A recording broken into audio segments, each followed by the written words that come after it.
तो कल मैंने आप लोगों को एक सॉफ्टवेयर बोला था इंस्टॉल करने के लिए, ठीक है। जिसने नहीं किया है आज इंस्टॉल कर लेना ना। तो आज मैं उसी पे काम करना आप लोगों को बताऊंगा। तो जिसने इंस्टॉल नहीं किया है गूगल पे जाना है और यहाँ पे आपको टाइप करना है एनाकोंडा पाइथन। तो जैसे ही आप एनाकोंडा पाइथन टाइप करोगे तो आपका यहाँ पे पहला लिंक आ जाएगा फ्री डाउनलोड का। और यहाँ पे क्लिक करके और आपको ये वाला सॉफ्टवेयर डाउनलोड कर लेना है एनाकोंडा का, ठीक है। करीब 800-900 MB का होगा सॉफ्टवेयर, है ना। तो इसको सर आप लोग को इंस्टॉल करना है, ठीक है। सर जुपाइटर नोटबुक उस पर कर सकता हूँ जुपाइटर से। क्या हुआ? सर जुपाइटर है मेरे पास, उस पर कर सकता हूँ क्या, ये हाँ वही एनाकोंडा है, करनी। वही है। तो ये सॉफ्टवेयर आप लोग को इंस्टॉल कर लेना है। अब जब ये सॉफ्टवेयर आप इंस्टॉल करोगे तो इसके अंदर आपको जुपिटर स्पाइडर सारे सॉफ्टवेयर इसी के अंदर मिल जाएंगे आपको। तो अलग अलग आपको इंस्टॉल करने की जरूरत नहीं है। तो जैसे ही आप ये सॉफ्टवेयर इंस्टॉल कर लोगे ना तो और प्रोग्राम्स में जब आप जाओगे तो यहाँ पे आपको एनाकोंडा नाम का एक फोल्डर बना हुआ दिख जाएगा। और इस एनाकोंडा फोल्डर पे जब आप ओपन करोगे ना तो यहीं पे आपको जुपिटर नोटबुक का आइकॉन और स्पाइडर का जो आइकॉन है यहाँ पे दिख जाएगा।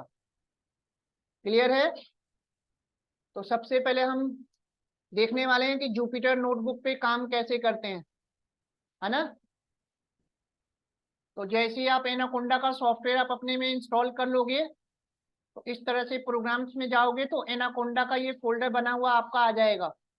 और यहाँ पे जो जुपिटर नोटबुक का ये आइकॉन है ना इसका आप शॉर्टकट बना लेना डेस्कटॉप पे, है ना। और शॉर्टकट बना के फिर इस पे हमें काम करना है। तो पहले जुपिटर नोटबुक होता क्या है इसके बारे में नोट डाउन कर लो।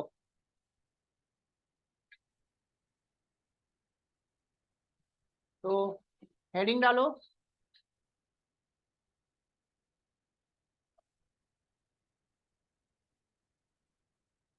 How to work with Jupyter notebook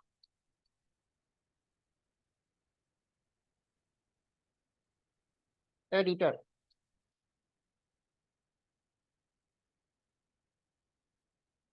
अब हमें देखना है कि हमने जो आइडल पे काम करना सीखा था तो आइडल में और जुपिटर में मेनली क्या क्या डिफरेंसेस है ना।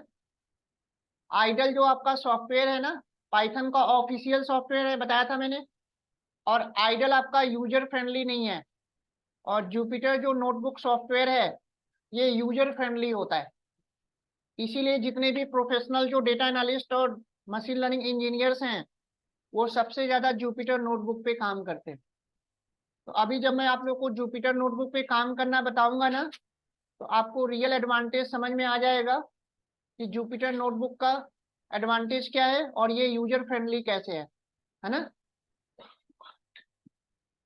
तो वन बाय वन इसके एडवांटेज नोट करते चलना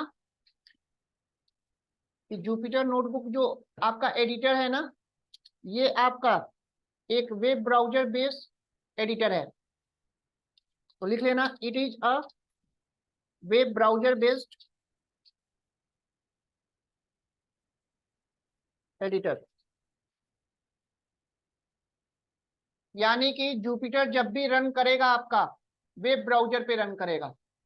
गूगल क्रोम पे, मोजिला पे, जो भी आपका डिफॉल्ट ब्राउजर होगा ना आपके सिस्टम में उसी पे रन करेगा ये हमेशा। क्लियर? अब ये मत समझना कि वेब ब्राउजर पे रन करेगा तो आपके लिए सिस्टम में नेट होना चाहिए। ऑफलाइन काम करता है ना। तो जब भी आपको जुपिटर पे काम करना होगा तो सबसे पहले इसका सर्वर आपको ऑन करना पड़ेगा, ठीक है। और जैसे ही इसका सर्वर ऑन करोगे अपने आप डिफॉल्ट ब्राउजर पे आपका जुपिटर का जो सॉफ्टवेयर है वो ओपन हो जाएगा। इतना क्लियर है? नेक्स्ट लिखो एडवांटेज। जब हमने आइडल पे काम करना सीखा था तो वहां पे फाइल का एक्सटेंशन वो क्या लेता था, .py। लेकिन जब जुपिटर में जब आप फाइल बनाओगे तो उसका एक्सटेंशन वो .py नहीं लेगा, इसका एक्सटेंशन डिफरेंट लेता है और जैसे हमने आइडल पे काम करना जब सीखा था, तो वहां पे जब हम सेव करते थे तो केवल हमें फाइल का नाम देना होता था, एक्सटेंशन डॉट पी वाई अपने आप लेता है।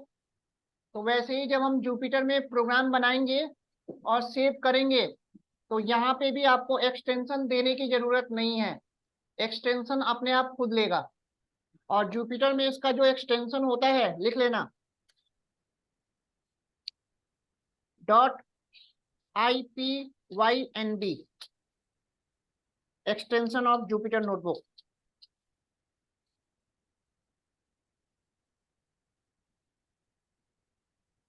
यानी कि जुपिटर नोटबुक में कोई भी अगर आप फाइल बनाओगे, कोई भी प्रोग्राम बनाओगे, तो उस फाइल का एक्सटेंशन क्या लेगा, .ipynd। और इसका फुल फॉर्म लिख लेना, आई पाइथन नोटबुक। एक्सटेंशन का फुल फॉर्म लिख लेना, पूछा जाता है। अनीता, यहां तक समझ में आया?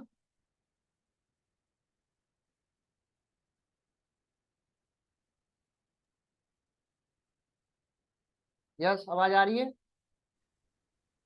Yes sir. अनीता, कोई डाउट?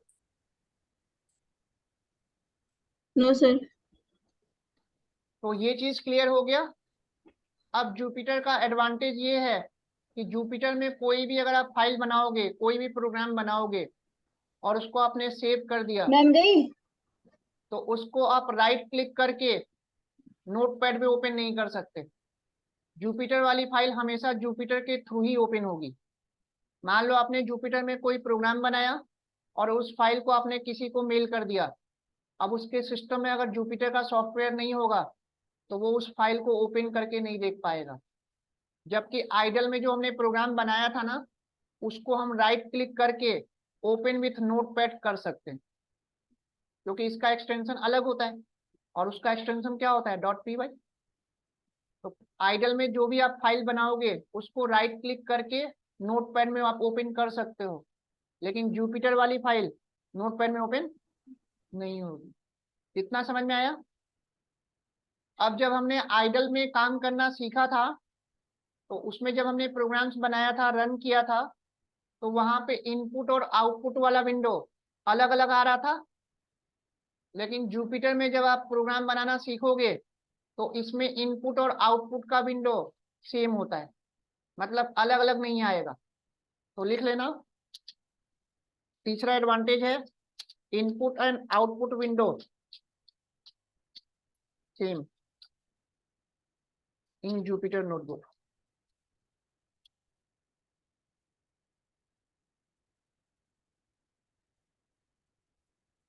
तो वन बाय वन एडवांटेज समझ में आ रहा है आप लोगों को जुपिटर का? कि अभी हम जुपिटर में जब प्रोग्राम बनाना सीखेंगे तो इसमें सेम आप जो भी कोड लिखोगे और जैसे ही रन करोगे तो आउटपुट सेम विंडो में आएगा, अलग अलग विंडो में नहीं आएगा। जबकि आइडल में इनपुट का विंडो अलग होता है और आउटपुट का विंडो अलग होता है। तो इन्हीं सब एडवांटेज की वजह से जुपिटर जो नोटबुक है वो यूजर फ्रेंडली होता है और आपका आइडल यूजर फ्रेंडली नहीं होता। बंद करो। नेक्स्ट एडवांटेज क्या है, जुपिटर में जब हम कोडिंग करना सीखेंगे ना, तो इसमें आपको जो कोडिंग लिखना होता है वो सेल के अंदर लिखना होता है। जैसे अगर आपने एक्सेल में काम किया होगा तो एक्सेल में सेल होता है ना, अलग अलग सेल में हम कोड लिखते हैं। तो वैसे ही जुपिटर में कोडिंग करने के लिए आपको सेल मिलेगा, ठीक है? कुछ इस तरह का सेल मिलेगा आपको, ऐसे ऐसे बॉक्सेस मिलेंगे और इस बॉक्सेस को हम क्या बोलते हैं, सेल। और इसी सेल के अंदर आपको अलग अलग कोड लिखना होगा, ठीक है?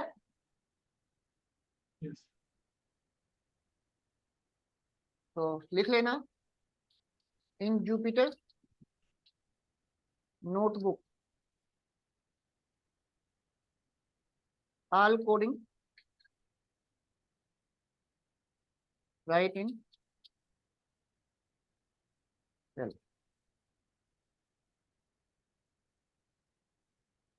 तो जुपिटर में जब भी आप कोड लिखोगे तो अलग अलग आपको सेल मिलेगा और उसी सेल के अंदर आपको कोड लिखना होगा। पीछे समझ में आ रहा है सबको? तो ये जुपिटर के 1 बाय 1 एडवांटेजेस हैं, नोट डाउन कर लेना आप। अब जैसे हमने आइडल में जब प्रोग्राम बनाना सीखा था, तो आइडल में प्रोग्राम को रन करने के लिए शॉर्टकट क्या था? F5। तो वैसे ही जुपिटर में जब आप सेल में कोडिंग करोगे तो उस सेल के कोड को रन करने के लिए शॉर्टकट जो होता है वो शिफ्ट प्लस इंटर होता है।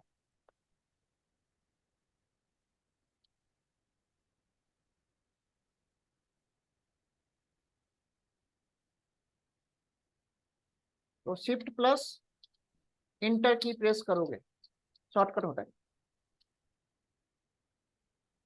तो किसी भी सेल को अगर आपको रन करना है तो रन करने के लिए आपको शिफ्ट प्लस इंटर की प्रेस करना होगा। यहां तक कोई डाउट है किसी को? और एडवांटेज देख लो जुपिटर का। जैसे मैंने आप लोगों को स्टार्टिंग वाली क्लास में बताया था कि अगर आपको पाइथन का यूज करके डेटा एनालिस्ट बनना है तो डेटा एनालिस्ट के लिए मैंने कुछ लाइब्रेरी का नाम बताया था, नमपाई, pandas, matplotlib, seaborne.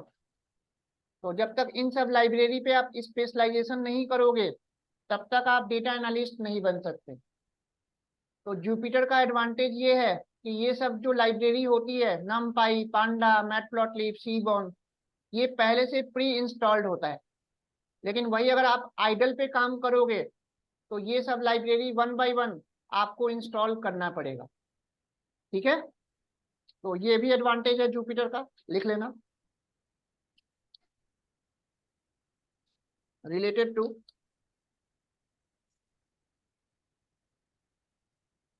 Data science, ML libraries,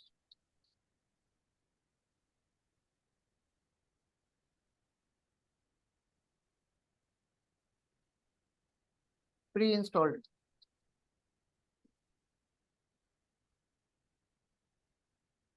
तो डेटा साइंस मशीन लर्निंग से रिलेटेड जो लाइब्रेरीज होती हैं जिन पे हमें काम करना है वो जुपिटर में पहले से इंस्टॉल्ड होती है, आपको अलग से इंस्टॉल करने की जरूरत नहीं है। जबकि आइडल पे आपको 1 बाय 1 इंस्टॉल करना पड़ेगा।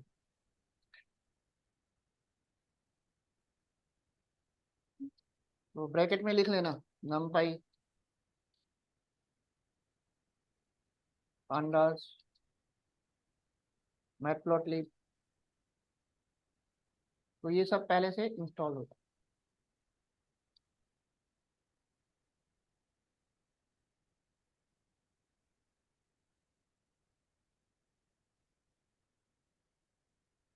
तो 1 बाय 1 एडवांटेज सबको समझ में आ रहा है? यहाँ तक कोई डाउट हो तो पूछ लो किसी को।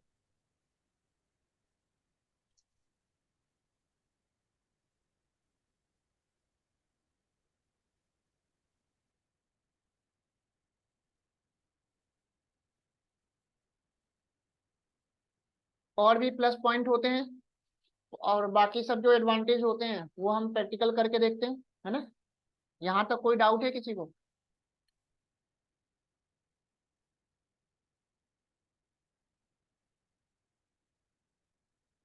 अनीता, यहाँ तक कोई डाउट?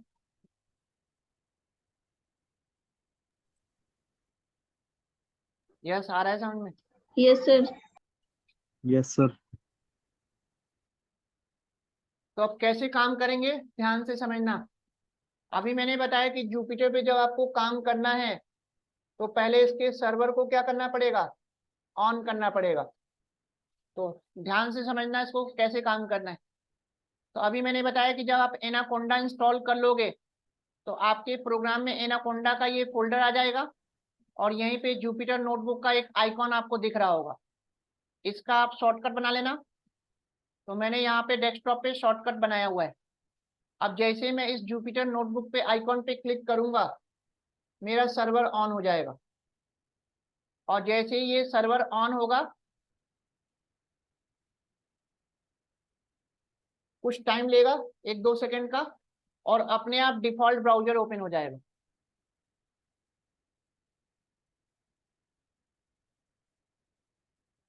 जो भी आपके सिस्टम में डिफॉल्ट ब्राउजर होगा उस पे ओपन हो जाएगा।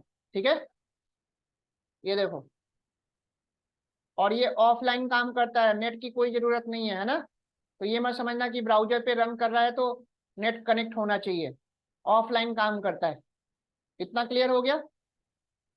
अब अगर मैं ये जो पीछे जो बैक में सर्वर चल रहा है, गलती से मैंने इसको बंद कर दिया, तो अगर आपने सर्वर को बंद कर दिया तो अब ये जुपिटर काम नहीं करेगा।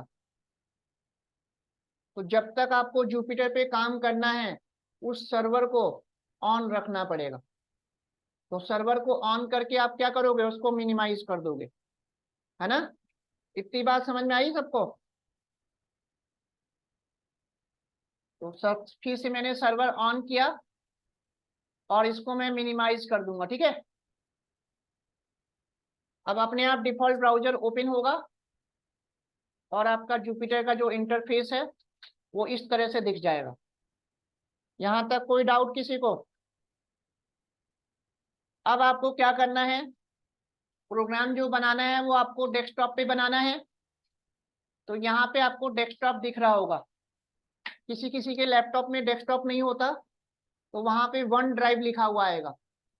तो आप वन ड्राइव के अंदर जाना, तब आपको डेस्कटॉप मिलेगा। ठीक है, तो अब मैं क्या करूंगा, इस डेस्कटॉप पे डबल क्लिक करूंगा, तो अब मेरा जो लोकेशन है वो डेस्कटॉप पे चला जाएगा। अब मैं जो जो फाइल बनाऊंगा वो हमारा कहाँ पे सेव होगा, डेस्कटॉप पे। इतना क्लियर हुआ। अब डेस्कटॉप सेलेक्ट करने के बाद अब जुपिटर में नई फाइल लेने के लिए आपको यहाँ पे जाना है, न्यू पे, और न्यू पे क्लिक करोगे और यहाँ पे Python 3 लिखा हुआ आएगा। इस पे जैसे ही क्लिक करोगे आपका जुपिटर का नया पेज एक नए टैब में ओपन हो जाएगा।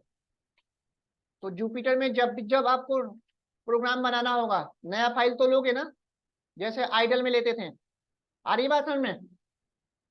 तो जैसे ही आप न्यू पे क्लिक करके Python 3 पे क्लिक करोगे आपका जुपिटर का एक नया पेज ओपन हो जाएगा। ये देखो, एक नया टैब ओपन हुआ और उसमें आपको एक सेल दिख जाएगा, इसी को हम सेल बोलते हैं। आई बात समझ में? और इसी सेल के अंदर हमें सारा कोड लिखना होता है। इतनी बात समझ में आई सबको? इसके पहले मैंने आप लोग को 10 अलग अलग असाइनमेंट दिया था, छोटे छोटे बेसिक प्रोग्राम दिया था। तो इसके पहले आप लोगों ने क्या किया था, आइडल में आपने अलग अलग फाइल बनाई थी, 10 अलग अलग फाइल बनाई थी ना। अब आप क्या कर सकते हो, उसी सारे असाइनमेंट को जुपिटर में एक ही फाइल बनाना और अलग अलग सेल में अलग अलग असाइनमेंट लिखते जाना। तो उससे इजी हो जाएगा ना, एक ही फाइल में आपका 10 असाइनमेंट बन जाएगा। बात समझ में आई? तो ये सब आप लोग को आज प्रैक्टिस करके कल दिखाना है, कल देखूंगा मैं।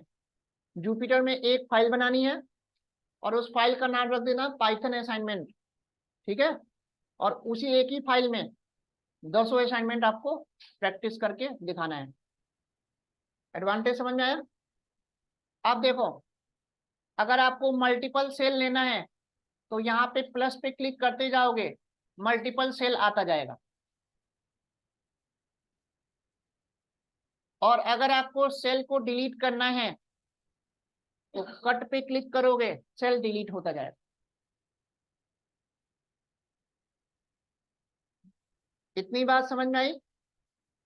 तो जुपिटर आपका यूजर फ्रेंडली है, बहुत ही इजी कर रखा है। और जितने भी प्रोफेशनल्स हैं, data analyst, machine learning, AI engineer, वो सबसे ज्यादा किस पे काम करते हैं, जुपिटर नोटबुक। तो इस पे तो आपको काम करना आना ही आना चाहिए। इतना क्लियर हुआ? अब इसी सेल में मैं आपको एक प्रोग्राम बना के दिखाता हूँ। मेरे को दो दो नंबर में रन टाइम पे इनपुट लेना है और दोनों को ऐड करना है। साइज अगर बड़ा करना हो जुपिटर का तो यहाँ से आप साइज बड़ा छोटा कर सकते हैं। जितना बड़ा करना है बड़ा कर लो, छोटा करना है छोटा कर लो। क्लियर? पीछे सबको दिख रहा है ना? क्लियर दिख रहा है? अब मैं यहाँ पे प्रोग्राम बना रहा हूँ। अब इस सेल में जैसे जैसे कोड लिखते जाओगे, इंटर करते जाओगे, सेल का जो साइज है बड़ा होता जाएगा। तो मैं यहाँ पे 2 नंबर को इनपुट कर रहा हूँ। कोड में वही लिखूंगा जो पहले मैं आप लोगों को बता चुका हूँ। कोड में कुछ भी चेंज नहीं होगा।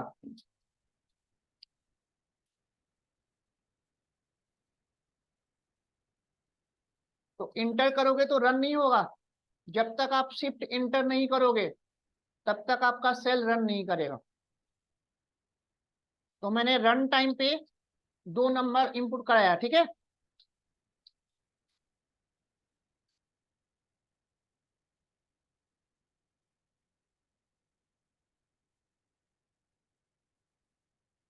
और दोनों नंबर को हमने ऐड कर दिया और प्रिंट का यूज करके डिस्प्ले कर दिया। यहां तक कोई कंफ्यूजन किसी को? अब मेरे को रन करने के लिए शिफ्ट प्लस इंटर करना होगा। या तो आप शॉर्टकट यूज करो, या यहाँ पे आपको रन दिख रहा है, इस पे क्लिक कर दो तो भी आपका ये सेल रन कर जाएगा। अब जो आपका इनपुट मांगेगा, आउटपुट जो है वो इसी के नीचे दिखाएगा, नया विंडो नहीं आएगा। ये देखो, तो आपका इसमें इनपुट और आउटपुट का विंडो सेम होता है। तो यूजर फ्रेंडली है।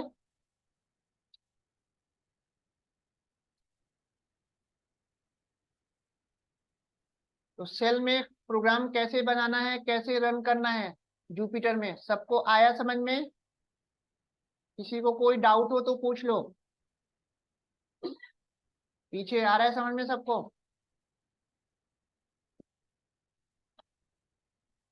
अब बाय डिफॉल्ट जुपिटर में जब आप प्रोग्राम बनाते जाते हो तो बाय डिफॉल्ट ये अनटाइटल्ड के नाम से सेव होता है। अब एक्सटेंशन अपने आप उसने ले लिया होगा, .ipynb। अगर आप एक्सटेंशन देखना चाहते हो तो डेस्कटॉप पे आपका देखो ये फाइल बन गई, और इस पे राइट क्लिक करके प्रॉपर्टी में जाके देखोगे तो आपको एक्सटेंशन दिख रहा होगा। दिखा?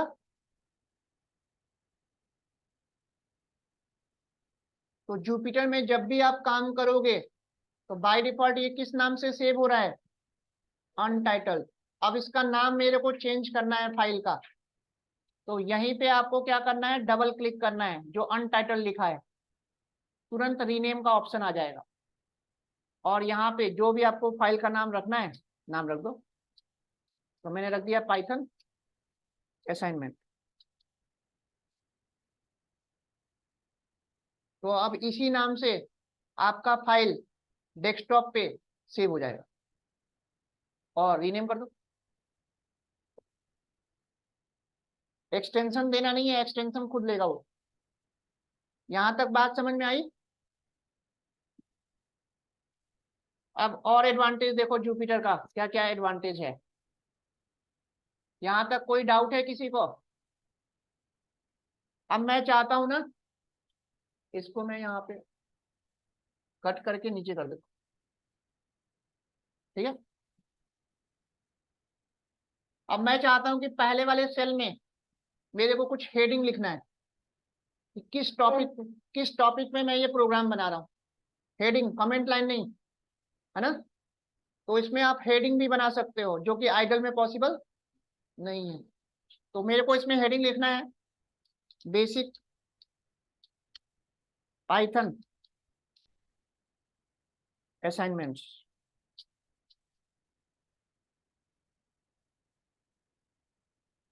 अब अभी मैं इसको रन करूंगा तो सिंटैक्स एरर आ जाएगा, क्योंकि ये कोड तो है नहीं, मैंने कमेंट लाइन भी नहीं बनाया, तो एरर तो आएगा ना।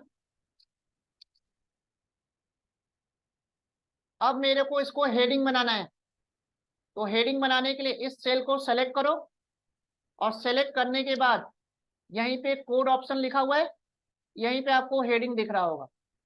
तो जैसे ही हेडिंग पे क्लिक करोगे इसको वो हेडिंग बना देगा। अगर किसी ने HTML पढ़ी होगी तो HTML में हेडिंग बनाने के लिए H1, H2, H3, H4 use करते हैं। तो ये कोडिंग बैक में HTML की कोडिंग खुद करता है। ये देखो, ओके कर दो। अगर सिंगल हैच है, अगर आपने डबल हैच लगा दिया तो ये H2 हो गया, H3 हो गया।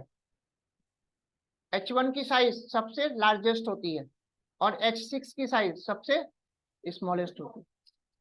तो अगर मेरे को साइज बड़ा करना है, ये H1 है। अब जैसे ही शिफ्ट इंटर करोगे, ये आपका हेडिंग बन गया। तो ये सब प्लस पॉइंट है जुपिटर में, जो कि आप आइडल में नहीं कर सकते। अगर आपको HTML CSS की कोडिंग आती है तो इसका कलर भी आप चेंज कर सकते हो। मैंने यहाँ पे कोडिंग की,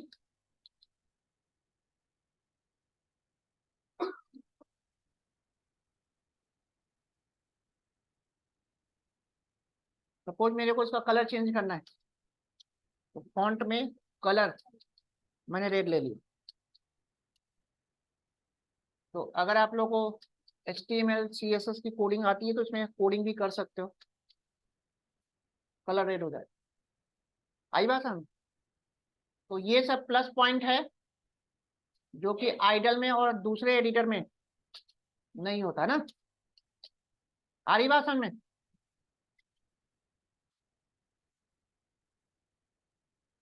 हेडिंग ही बनाना पड़ेगा। तो हेडिंग बनाना समझ में आ गया आप लोगों को? कोई कंफ्यूजन? और देखो,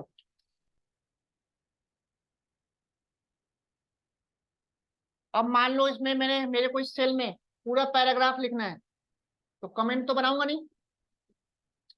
मान लो कंप्लीट मेरे को पाइथन के बारे में पूरा इंट्रोडक्शन लिखना है कि पाइथन किस टाइप का लैंग्वेज है।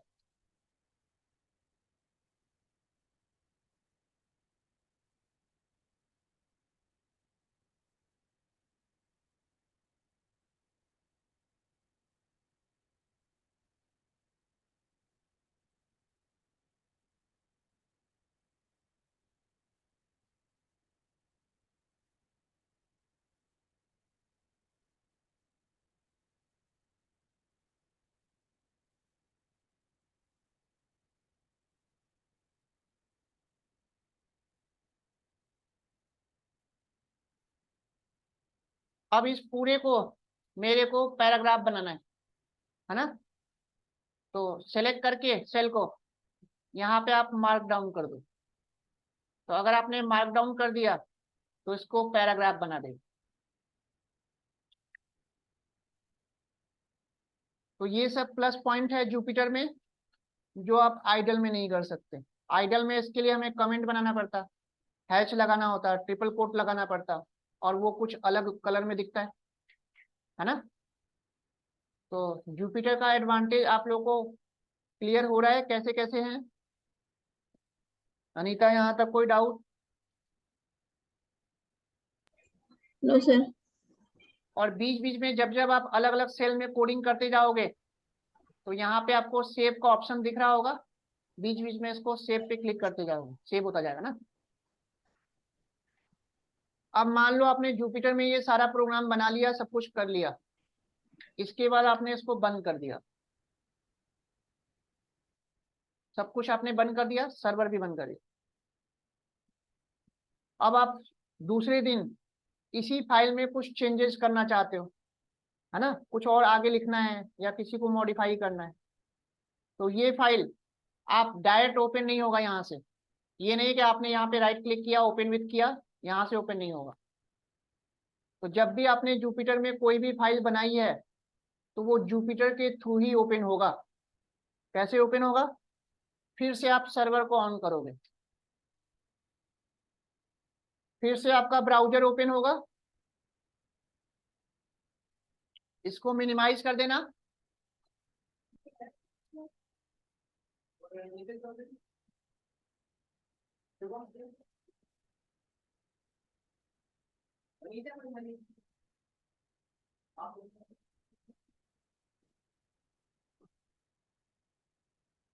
तो जैसे ही आप सर्वर ऑन होगा ना, ये ओपन हो जाएगा।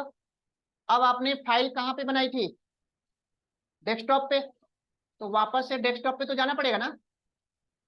तो जब डेस्कटॉप पे डबल क्लिक करोगे तो यहीं पे आपको फाइल दिख जाएगी जो आपने सेव की थी। दिख गया? और यहां से आप ओपन करोगे तब आप कोड देख पाओगे। तो जुपिटर की फाइल डायरेक्ट आप ओपन नहीं कर सकते। तो फाइल बनाना और ओपन करना आया समझ में, कैसे कैसे करना है? तो ये देखो, जैसे ही आप पाइथन असाइनमेंट पे क्लिक करोगे, आपने जो जो कोड लिखा था वो सारा कोड आपको दिख जाएगा।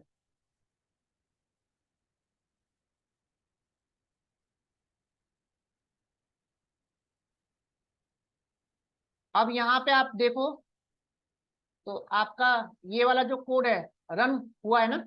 आप चाहते हो कि ये रन ना हो, है ना, पहले से। फिर से मैं दोबारा रन करना चाहता हूँ।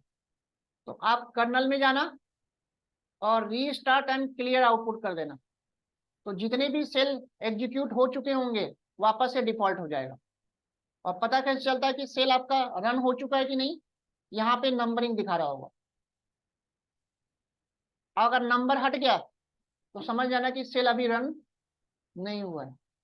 तो जैसे ही आप रीस्टार्ट एंड क्लियर आउटपुट करोगे तो आपका जितना भी सेल रन हो चुका है वापस से डिफॉल्ट हो जाएगा।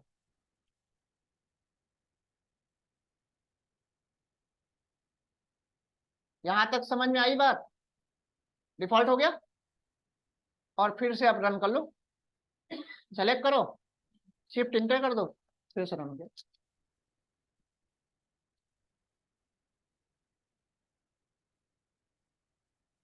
फिर से नंबर आ गया। अब ये नंबर अपने आप इंक्रीमेंट होता रहता है। अब जैसे दोबारा रन करोगे इसी सेल को तो 2 आ जाएगा। तो बताता है कि ये सेल कितनी बार आपने रन कर दिया।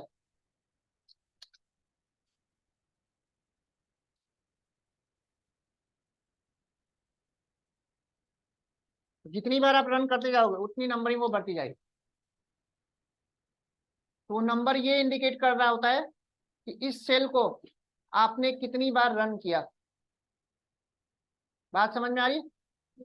और फिर से जब रीस्टार्ट कर देते हो तो ये नंबरिंग फिर 1 से स्टार्ट हो जाता है।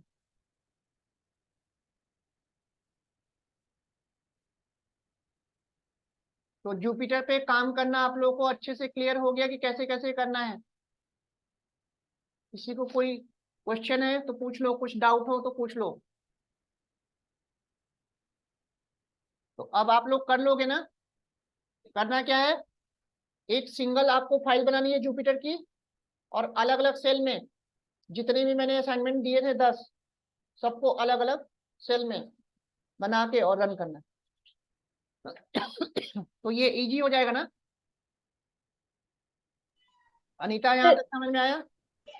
हाँ सर। सर मैं कह रही थी कितनी बार भी रन करा सकते हैं इसमें, मतलब वो नंबरिंग बढ़ती चली जाएगी फिर। हाँ जी, हाँ जी। ओके। हर बार अलग अलग आपको इनपुट देना है, हर बार अलग अलग आउटपुट देना है ना? जुपिटर में किसी को कोई कंफ्यूजन है तो बता दो कि कैसे कैसे काम करना है, कैसे कैसे रन करना है। पीछे कोई डाउट है किसी को?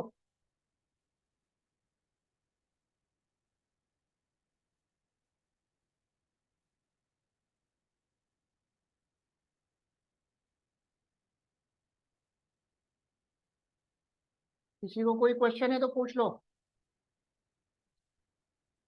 जुपिटर में आप लोग काम कर लोगे ना?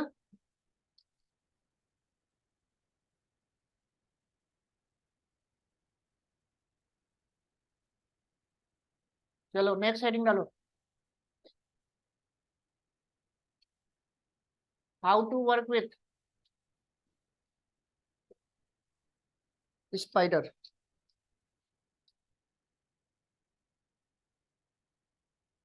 तो हमने आइडल पे काम करना सीख लिया, जुपिटर पे अपने काम करना सीख लिया। अब मान लो कहीं पे आपको स्पाइडर मिल गया, तो स्पाइडर एडिटर पे कोडिंग कैसे करेंगे? जितने भी आप एडिटर यूज करोगे हर एडिटर पे कोडिंग तो सब में सेम ही होगी, बस रन करने का जो इंटरफेस है वो डिफरेंट है ना?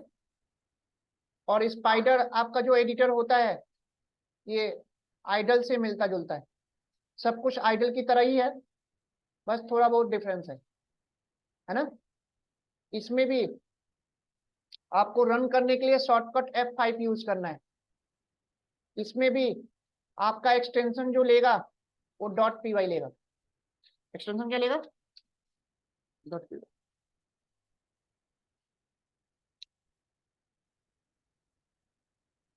जब भी आप फाइल सेव करोगे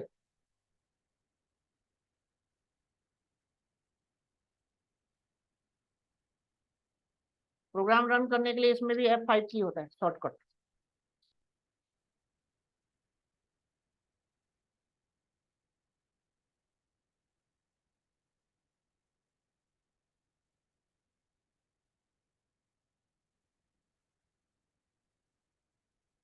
इसमें आपका इनपुट और आउटपुट का विंडो सेम होता है, जबकि आइडल में अलग अलग होता है।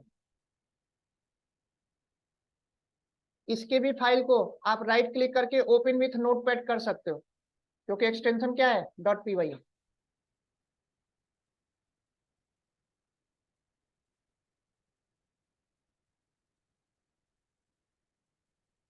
तो स्पाइडर बहुत कम ही यूज होता है, कम ही लोग यूज करते हैं। मोस्टली आपको जो मिलेगा आइडल, जुपिटर नोटबुक और गूगल कोलैब मिलेगा।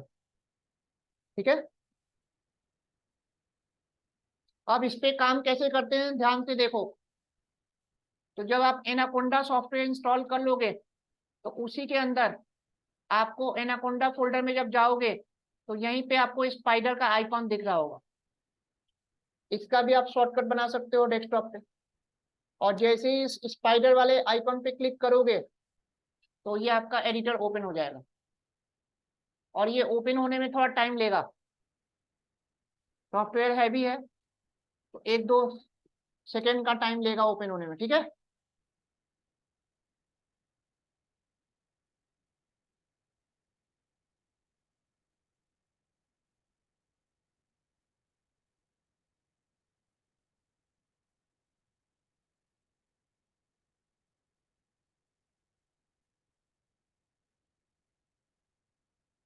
तो जैसे ही आपका स्पाइडर ओपन होगा कुछ इस तरह का ब्लैक स्क्रीन दिखेगा आपको, है ना। यहां तक समझ में आ रहा है सबको?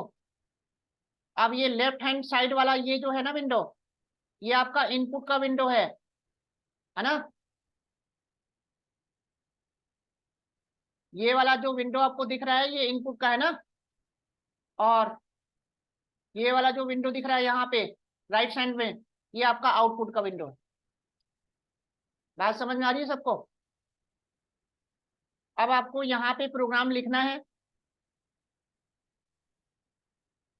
कंट्रोल शिफ्ट और प्लस प्रेस करोगे तो साइज बड़ा हो जाएगा।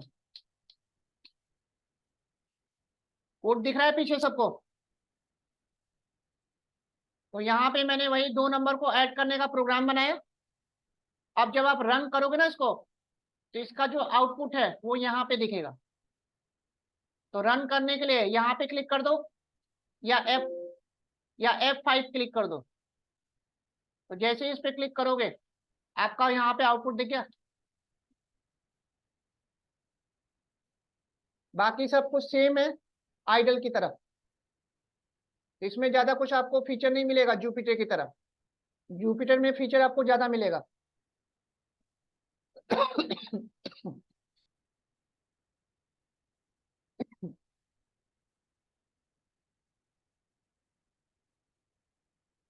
क्या चीज? कंट्रोल शिफ्ट और प्लस, और कंट्रोल शिफ्ट माइनस करोगे तो छोटा होगा, है ना। तो इस पे आप लोग काम कर लोगे ना। बस एक बार आप लोग को प्रैक्टिस कर करके देखना है ना। वैसे मेन काम तो आप लोगों को किस पे करना है? आइडल पे और जुपिटर पे।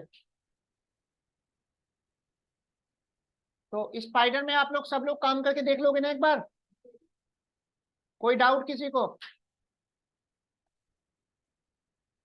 कोडिंग सबको सब पे सेम करनी है, कोडिंग कुछ भी चेंज नहीं होगा, बस रन करने का जो इंटरफेस है वो डिफरेंट है अनीता, यहाँ तक कोई डाउट है? कि इसमें भी रन करने के लिए F5 ही यूज करेंगे ना स्पाइडर हाँ में? जी, F5 या फिर रन वाला जो आइकन था उस पर क्लिक कर दोगे तो भी रन हो जाएगा।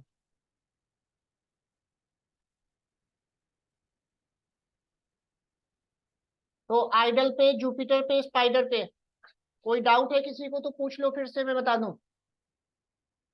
तो इन सब बस एडिटर पे आप लोग को एक बार प्रैक्टिस कर करके देखना है। मतलब सारे एडिटर पे आपको प्रोग्राम बनाना और रन करना आना चाहिए। ठीक है।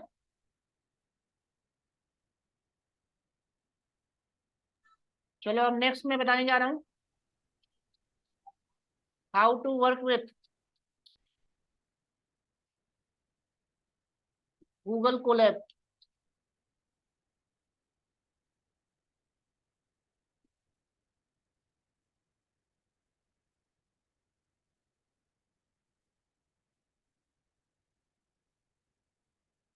गूगल कोलैब पे मोस्टली जो एआई इंजीनियर होते हैं वो इस पे काम करते हैं। ठीक है। मशीन लर्निंग एआई इंजीनियर जो होते हैं वो मोस्टली किस पे काम करते हैं? गूगल कोलैब पे। अब गूगल कोलैब का एडवांटेज क्या है, ध्यान से समझना। जैसे आप लोगों ने ये तो सुना होगा कि जिसका जिसका इसमें एआई होगा, एआई पे काम करने के लिए आपके पास जो लैपटॉप है वो थोड़ा सा और स्टैंडर्ड होना चाहिए। आजकल एआई पे काम करने के लिए जो लैपटॉप आ रहा है वो जीपीयू टीपीयू प्रोसेसर वाला आ रहा है।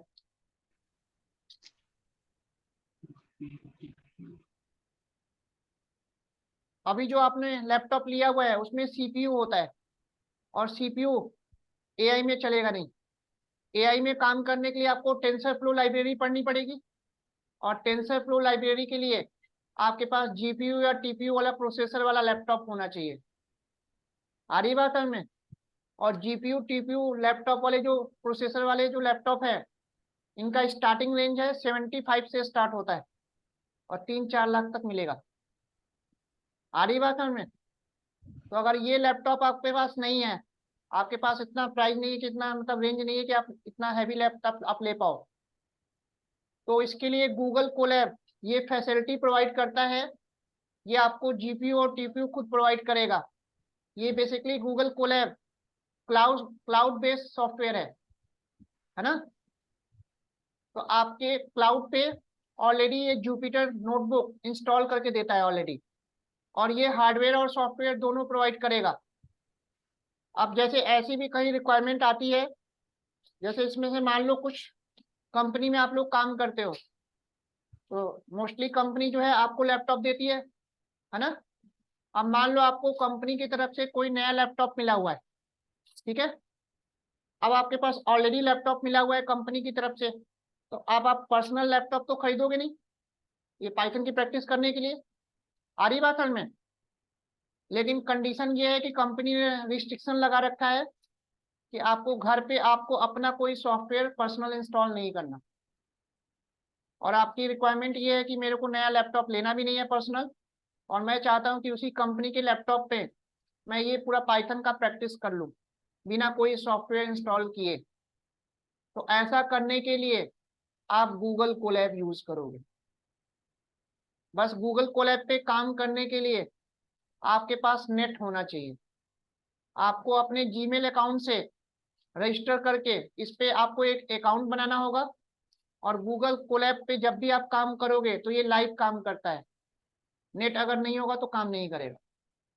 तो बस गूगल कोलैब के लिए आपको नेट का स्पीड फास्ट रखना पड़ेगा, और ये हार्डवेयर और सॉफ्टवेयर सब प्रोवाइड करता है।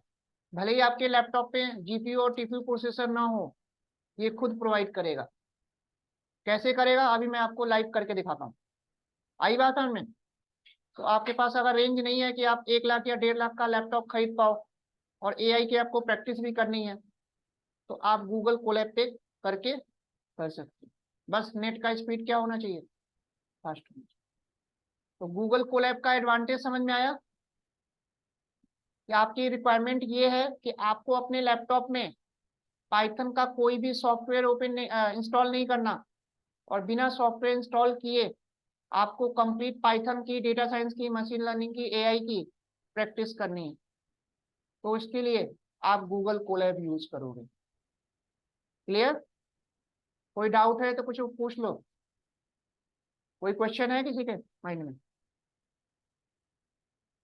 और गूगल कोलैब का एडवांटेज ये होता है कि इसमें जो भी आप फाइल बनाओगे, प्रोग्राम जो भी बनाओगे, इसमें सारी जुपिटर वाली फाइल आपके गूगल ड्राइव में अपने आप ऑटोमेटिक सेव होती रहती है। ठीक है?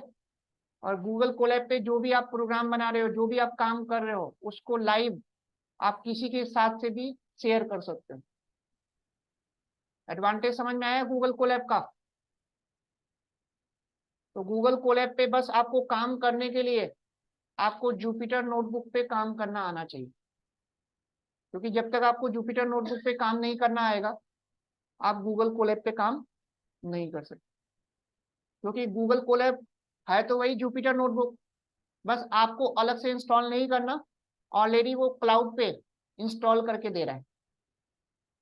यहां तक बात समझ में आ गई सबको? तो गूगल कोलैब पे काम करने का प्लस पॉइंट ये है कि अगर आपका विंडोज करप्ट अगर हो भी जाता है, तो आपकी फाइल तो ऑलरेडी गूगल ड्राइव में ऑलरेडी सेव रहेगी, है ना? तो इस पे आप लाइव काम कर सकते हो। समझ में आया सबको? अनीता कोई डाउट? No sir.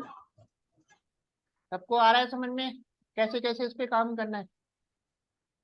तो अब गूगल कोलैब पे काम करने के लिए आपको अपने जीमेल अकाउंट से पहले आपको लॉग इन करना पड़ेगा, तभी इसमें आप काम कर सकते हो, और इसके लिए नेट मस्ट है। अब जीपीयू और टीपीयू प्रोसेसर कैसे सेलेक्ट करेंगे देखना है हमें, है ना? जीपीयू का मतलब क्या होता है? Graphical processing unit. यूनिट।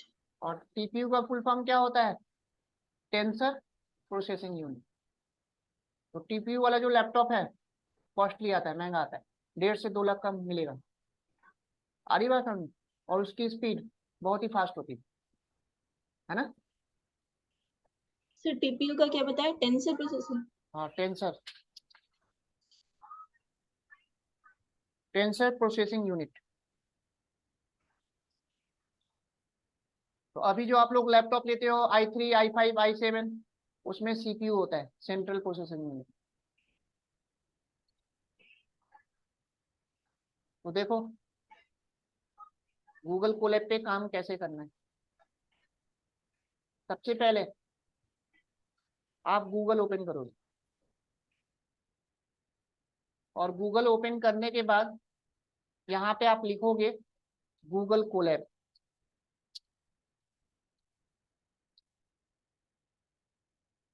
तो जैसे ही गूगल कोलैब लिखोगे, आपका ऑप्शन आ जाएगा वेलकम टू कोलैबोरेटिव। इस वाले लिंक पे आपको क्लिक करना है। नोट कर लो। तो गूगल कोलैब कैसे ओपन करना है समझ में आया? क्लाउड बेस्ड ऑनलाइन सॉफ्टवेयर है ये, और इसके लिए कंडीशन ये है कि जीमेल का अकाउंट आपका होना चाहिए। जीमेल के अकाउंट से ही लॉगिन करना पड़ेगा। तो जैसे ही क्लिक करोगे, यहाँ पे आपको लॉगिन करने के लिए बोलेगा। यहाँ पे उसने वीडियो भी दे रखा है कि गूगल कोलैब पे काम कैसे करते हैं, तो ये वीडियो आप लोग देख लेना। इसमें सारे हेल्प मिल जाएंगे, कैसे कैसे क्या काम होता है, सब सारा लिखा हुआ है। तो इसके डॉक्यूमेंटेशन को आप लोग पढ़ना। ये देखो विजुलाइज करके दिखाया हुआ है ना? लाइन चार्ट बनाया हुआ है, सब सारा, है ना? कोड भी मिल जाएगा आपको मशीन लर्निंग का, है ना? आ रही बात समझ? तो अब आपको गूगल कोलैब में काम करने के लिए सबसे पहले साइन इन करना है। तो अपने जीमेल अकाउंट से क्या करोगे? लॉगिन कर लो। तो यहाँ पे जैसे ही आप साइन इन करके जीमेल का अकाउंट डालोगे, यूजर नेम पासवर्ड, तो आपका जीमेल ओपन नहीं होगा, गूगल कोलैब का इंटरफेस ओपन होगा। यहाँ तक बात समझ में आ गई सबको? तो मैं साइन इन कर रहा हूँ, और मैं अपने जीमेल अकाउंट से लॉगिन कर ले रहा हूँ। ठीक है? आप अपने जीमेल अकाउंट से क्या करना, लॉगिन कर लेना है ना।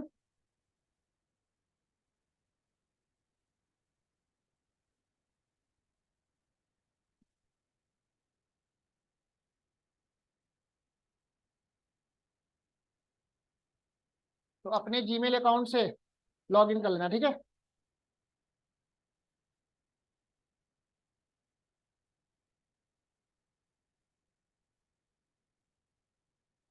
तो जैसे ही आप ओपन करोगे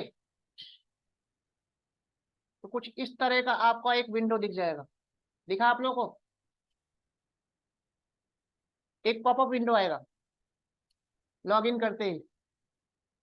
यहां तक कोई डाउट? अब आपको यहाँ पे गूगल कोलैब में जुपिटर का नया पेज लेने के लिए यहाँ पे न्यू नोटबुक का एक ऑप्शन दिख रहा होगा। तो जैसे ही न्यू नोटबुक पे क्लिक करोगे तुरंत जुपिटर की तरह आपका एक नया पेज ओपन हो जाएगा और सेल आ जाएगा, जैसे अभी हमने जुपिटर में काम करना सीखा था। यहाँ तक बात समझ में आ रही है सबको? तो न्यू नोटबुक पे क्लिक करो, तुरंत आपका एक नए टैब में जुपिटर का एक नया पेज ओपन हो जाएगा। ये देखो,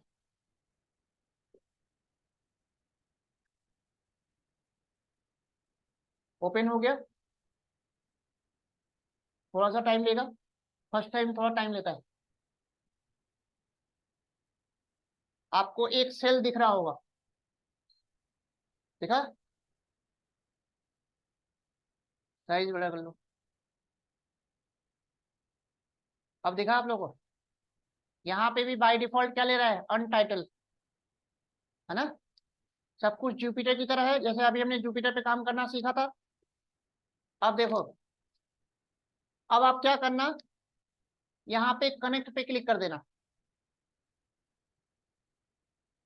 तो जैसे ही कनेक्ट पे क्लिक करोगे आपका ये जुपिटर सीपीयू से सपोर्ट, सीपीयू बाय डिफॉल्ट क्या लेता है? सीपीयू लेता है।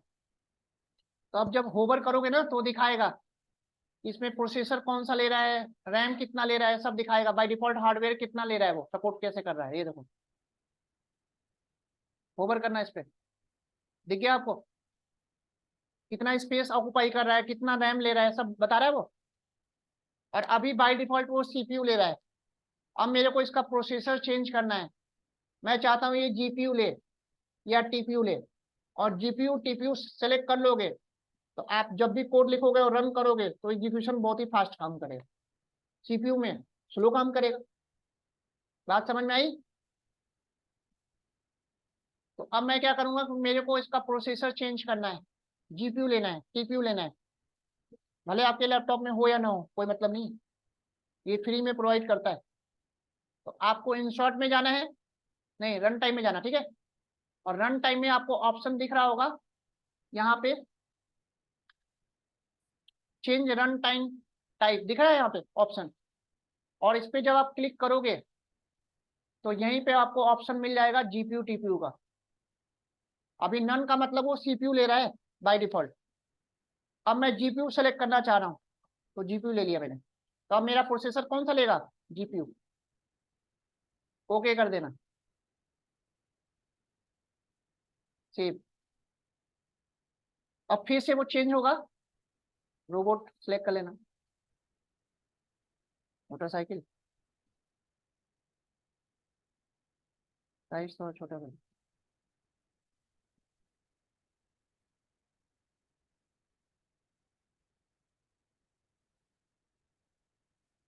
अब जैसे ही आप देखोगे, हाँ, अब इनस्लाइज कर रहा है फिर से।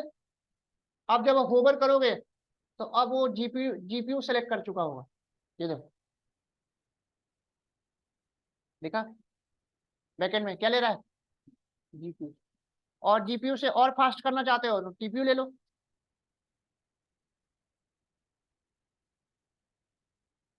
तो यहां तक समझ में आया कि कैसे हम प्रोसेसर को चेंज करेंगे। और टीपीयू ले लिया तो बहुत ही फास्ट काम करेगा आपका।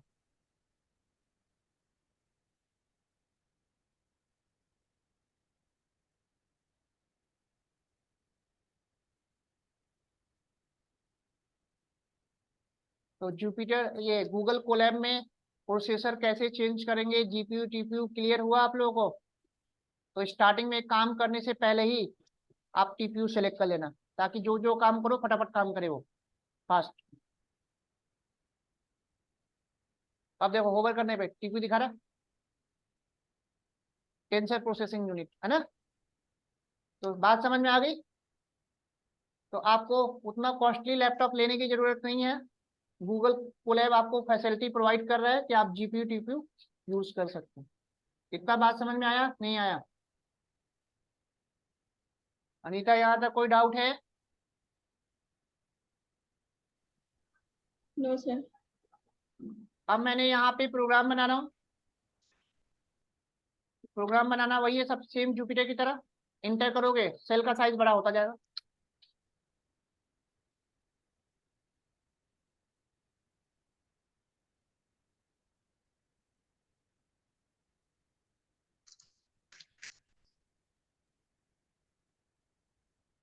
अब गूगल कोलैब में सेल को रन करने के लिए शॉर्टकट थोड़ा सा चेंज है ना। इसमें शॉर्टकट होता है, लिख लेना, control plus inter. Google Colab में सेल को रन करने का शॉर्टकट क्या है? कंट्रोल प्लस इंटर, है ना। यहाँ पे शिफ्ट इंटर से रन नहीं होगा ना। अब रन करने के लिए या तो आप इस रन पे क्लिक कर दो, या यहीं पे आपको शॉर्टकट दिख रहा होगा, दिखा, कंट्रोल प्लस इंटर। तो जैसे ही आप कंट्रोल प्लस इंटर करोगे आपका आउटपुट आ जाएगा। अब देखो कितना फास्ट काम किया। वही अगर मैं सीपीयू लिया होता तो थोड़ा वेट करना पड़ता, तुरंत आउटपुट नहीं आता। करके देखना आप लोग, तो तुरंत आपको समझ में आ जाएगा कि सीपीयू और टीपीयू में क्या डिफरेंस है।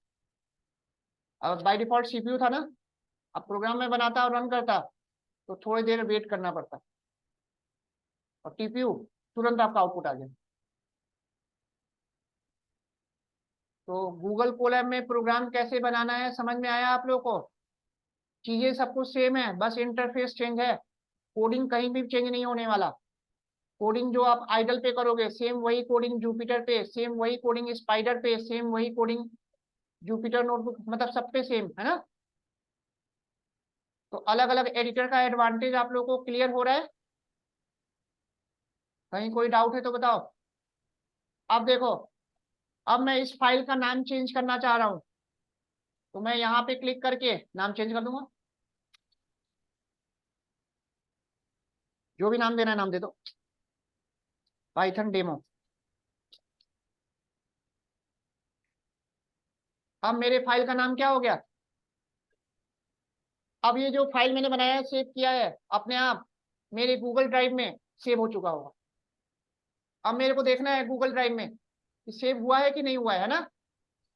कुछ नहीं करना आपको, फाइल में जाना और यहीं पे दे रहा है लोकेट इन ड्राइव। तो जैसे ही लोकेट इन ड्राइव में क्लिक करोगे अपने आप ये जंप कर जाएगा गूगल ड्राइव पे, और वहां पे आपको ये फाइल दिख जाएगी।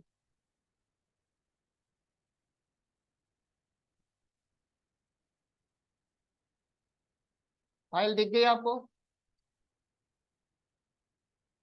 दिख गई ये फाइल। अब किसी को भी शेयर करना है यहाँ से शेयर कर दो, जो करना है वो करो। आई बात समझ में?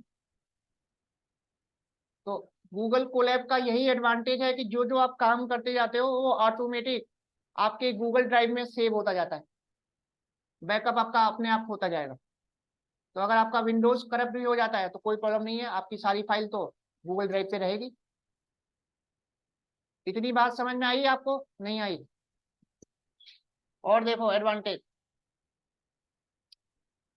अब मैं इस फाइल को डिलीट करना चाहता हूँ वापस, है ना। तो यहाँ पे फाइल में जाना और यहाँ पे मूव टू ट्रेस पे क्लिक करना। इस फाइल को मैं डिलीट करना चाहता हूँ, है ना।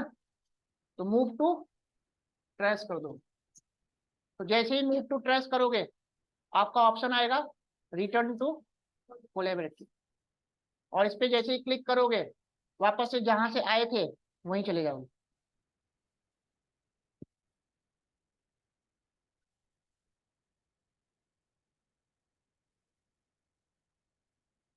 यहाँ तक बात समझ में आई सबको नहीं आई?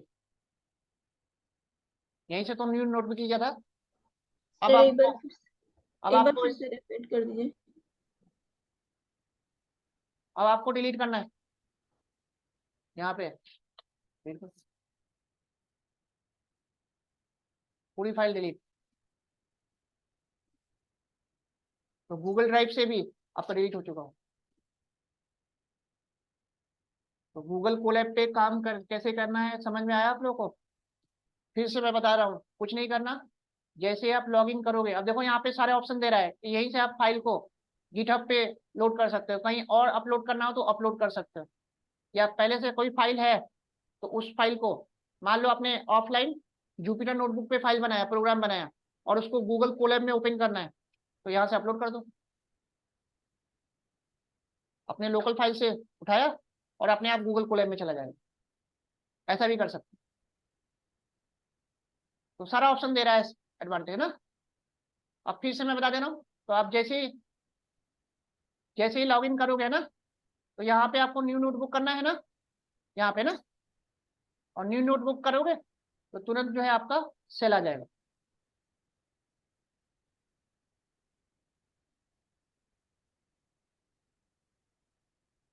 और यहाँ पे जो जो आपको प्रोग्राम बनाना है, प्रोग्राम बनाओ। अब देखो यहाँ पे जब कनेक्ट करोगे तो बाय डिफॉल्ट क्या ले रहा होगा? सीपीयू।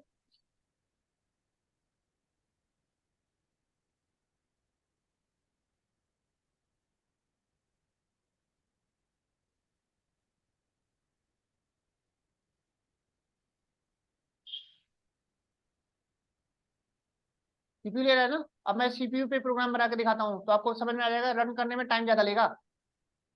अब मैं यहाँ पे एक प्रोग्राम बना रहा हूँ।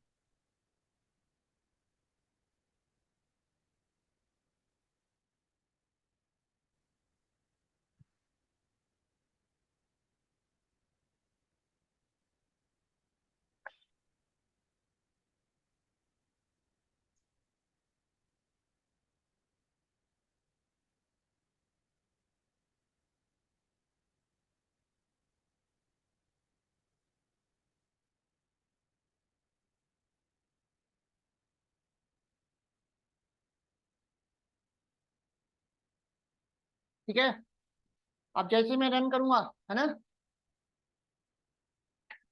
अब ये टाइम लेगा।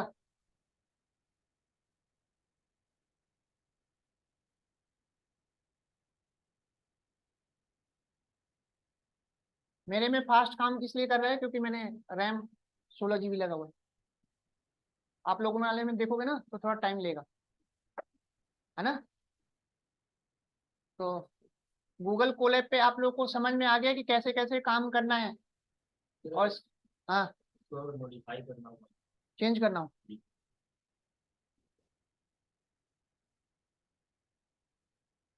जैसे ये आपने बनाया, सेव कर लिया आपने, है ना। कोई और नाम से सेव कर देता हूँ, ठीक है। सेव हो गया।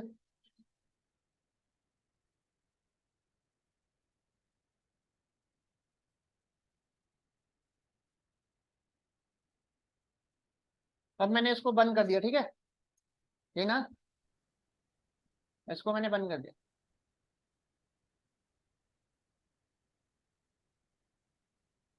डायरेक्ट बंद ही कर देता हूँ ना। मान लो आपने गूगल कोलैब में फाइल प्रोग्राम बना के सेव करके रख लिया, गूगल ड्राइव में सेव हो चुका है आपका। अब उसमें से कुछ चेंजेस करना है ना आपको, फिर से दूसरे दिन, है, तो फिर से ओपन करो। तो फिर से कहाँ जाना पड़ेगा? गूगल कोलैब में।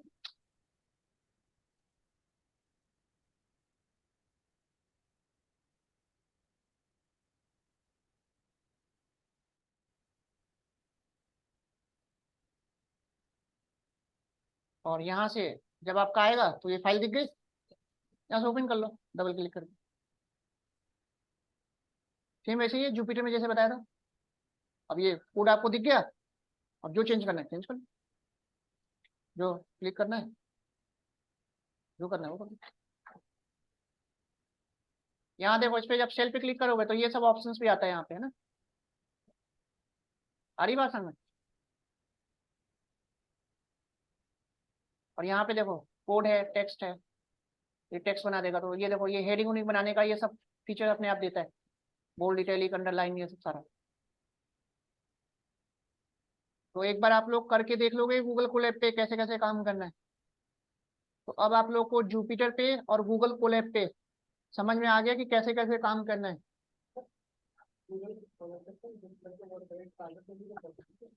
हाँ, यहाँ स्पाइडर कहाँ है? स्पाइडर इसमें नहीं होता। गूगल कोलैब का मतलब जुपिटर नोटबुक। बस इसका एडवांटेज ये है कि जुपिटर नोटबुक आपको अलग से इंस्टॉल नहीं करना, ऑलरेडी वो क्लाउड पे इंस्टॉल करके देता है। तो गूगल कोलैब का मतलब जुपिटर नोटबुक, कोई और नहीं है वही। बस इसका एडवांटेज ये है कि ये ऑनलाइन काम करता है, लाइव काम करता है, और ये क्लाउड पे ऑलरेडी आपका जुपिटर का सॉफ्टवेयर इंस्टॉल करके दे रहा है, आपको अलग से इंस्टॉल नहीं करना। वही अगर जुपिटर नोटबुक पे अगर आपको ऑफलाइन काम करना है तो फिर आपको अलग से एनाकोंडा इंस्टॉल करना पड़ेगा। आगे बात आगे सेम वही है। अगर आपको मल्टीपल सेल बनाना है इस पर क्लिक करो, सेल आता क्या है, सेम वही। और डिलीट करना है सेल सिलेक्ट करके डिलीट। सेम जुपिटर वाली चीजें हैं, कुछ नया नहीं है। इस पे प्लस पे क्लिक करते जाओ तो ये सेल आता जाएगा, इस प्लस पे क्लिक करते जाओगे तो ये टेक्स्ट वाला आएगा। हाँ हाँ, अभी तो दिखाया ये लोगो टेक्स्ट आ तो गया, ये हेडिंग बोल्ड इटैलिक सब सारा आ तो रहा है ऑप्शन, यहाँ पे सारा कुछ है। यहाँ पे तो सारा दे रहा है प्रॉपर आपको करके, किसको बोल्ड करना है आप देखो।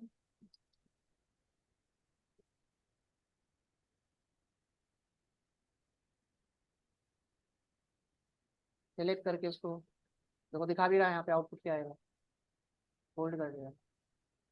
देखो यहाँ पे ये जो कर रहे हो ये आउटपुट यहाँ दिखेगा, ठीक है। सारा कुछ है यहाँ पे, बुलेट्स लगाना है बुलेट्स आ जाएगा, लिस्ट आइटम ये देखो। तो सारा कर करके आप लोगों को बस एक बार प्रैक्टिस करके देखनी है, सारी चीजें दे रहे। तो यूजर फ्रेंडली बना रखा है तो इसमें ऐसा प्रॉब्लम आएगी नहीं, बस क्लिक कर कर करके आपको देखना। प्लस पॉइंट इसका ये है कि आपका जीपीयू और टीपीयू प्रोवाइड करता है ना। तो आपके लैपटॉप में जीपीयू टीपीयू हो या ना हो, ये आपका ऑलरेडी जीपीयू टीपीयू प्रोवाइड करता है। तो आप लोग को अब डिफरेंट डिफरेंट एडिटर पे काम करना समझ में आया या नहीं आया? आइडल पे, जुपिटर नोटबुक पे, स्पाइडर पे, गूगल कोलैब पे।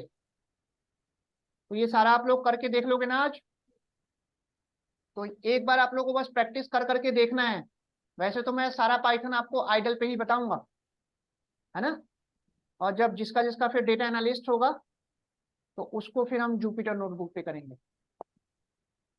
तो डेटा एनालिसिस वाला, मशीन लर्निंग वाला सारा काम, एआई वाला सारा काम हमें जुपिटर नोटबुक या गूगल कोलैब पे करना है, ठीक है। क्योंकि इंडस्ट्री में जब आप जाओगे तो काम ही आपको इसी पे करना होगा, जुपिटर नोटबुक या गूगल कोलैब। तो बेसिकली आपको जुपिटर नोटबुक और गूगल कोलैब पे काम करना आना ही आना है। सारी चीजें मैंने बता दी है, आप लोग को कर करके थोड़ा प्रैक्टिस देखना पड़ेगा। कहीं अगर डाउट्स आता है, कुछ प्रॉब्लम आती है तो कल आप लोग पूछना, है ना। और करना क्या है आपको, जितने भी मैंने असाइनमेंट्स करवाए थे 8-10, वही सारे असाइनमेंट अब दोबारा से बिना देखे जुपिटर पे करना है। तो इसमें कहीं कोई डाउट हो किसी को तो पूछ लो। अब एक एडिटर आता है आपका, पाईचार्म भी आता है, उसके बारे में भी देख लो।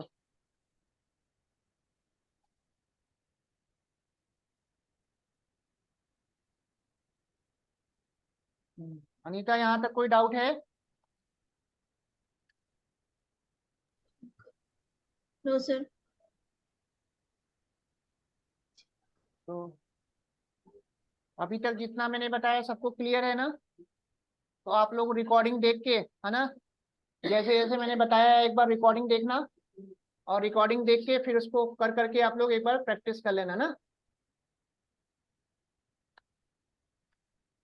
अब एक आपका एडिटर आता है पाईचार्म, पाईचार्म भी सुना होगा आपने। लेकिन पाईचार्म पे आप लोग को काम करना नहीं सीखना है, क्योंकि ये एडिटर पेड होता है, ये फ्री नहीं होता। अभी तक जितना मैंने एडिटर बताया ये सब फ्री होता है। पाईचार्म जो एडिटर है ये बेसिकली वेब डेवलपमेंट के लिए यूज होता है, है ना, वेबसाइट डेवलपमेंट के लिए यूज होता है, और ये पेड होता है, फ्री नहीं मिलता। 1 महीने के लिए ट्रायल देता है, उसके बाद आपका ये पेड होगा। तो देखो, एक कंपनी है जेट ब्रेन्स के नाम से। तो जब आप पाईचार्म डालोगे ना, तो यहाँ पे आपको कंपनी आ जाएगा, jetbrains.com के नाम से एक कंपनी है। इसी कंपनी ने इस पाईचार्म को डेवलप किया है। और आपको यहाँ पे दिख रहा होगा, लिखा हुआ है सीधे सीधे कि जो पाईचार्म है ये बेसिकली डेवलपर्स के लिए होता है। तो अगर आप पाइथन डेवलपमेंट फील्ड में जाते हो, वेबसाइट डेवलपमेंट में, वहां पे इसका यूज होता है। तो कंपनी आपको पे करके देगी, तभी आप इस पे काम करोगे। लेकिन ये आजकल उतना ज्यादा पॉपुलर है नहीं, क्योंकि मोस्टली कंपनी ना आजकल जो यूज कर रही है वेब डेवलपमेंट में, वो VS कोड यूज कर रही है।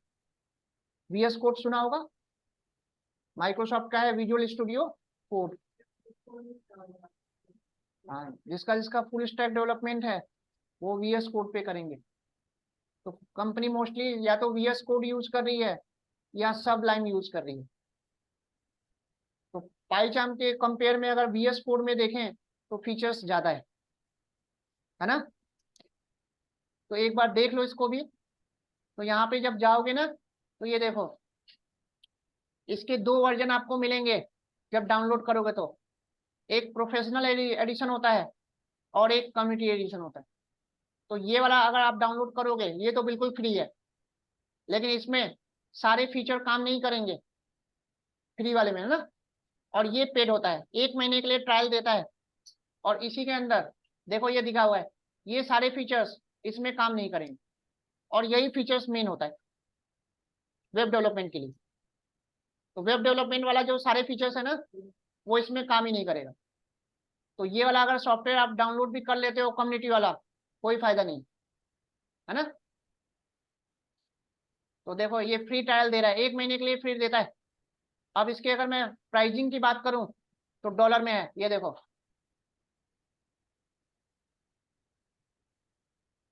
दिखा, $249 है।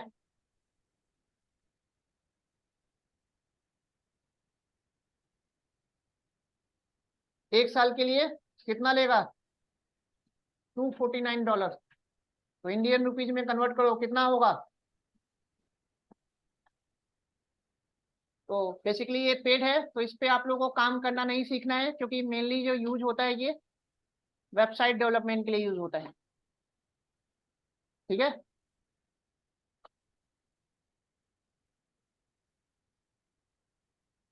तो मेन आप लोग को एडिटर क्लियर हो गया।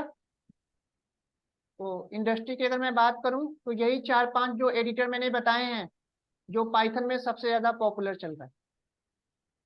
Idol, Jupyter notebook, Spyder, PyCharm और गूगल कोलैब।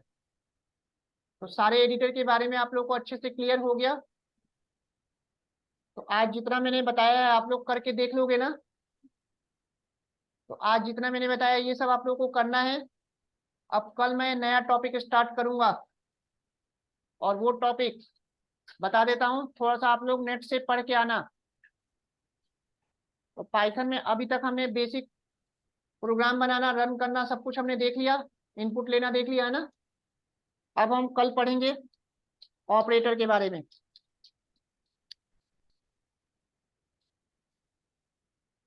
तो एक बार आप लोग को ऑपरेटर पढ़ के आना है नेट से, ठीक है, कि पाइथन में कौन कौन से ऑपरेटर होते हैं। तो पढ़ के जब आओगे तो जब मैं बताऊंगा तो और अच्छे से समझ में आएगा। और ऑपरेटर बहुत ही इंपॉर्टेंट टॉपिक है, बिना ऑपरेटर के आप पाइथन में कोई भी प्रोग्राम नहीं बना सकते। ठीक है।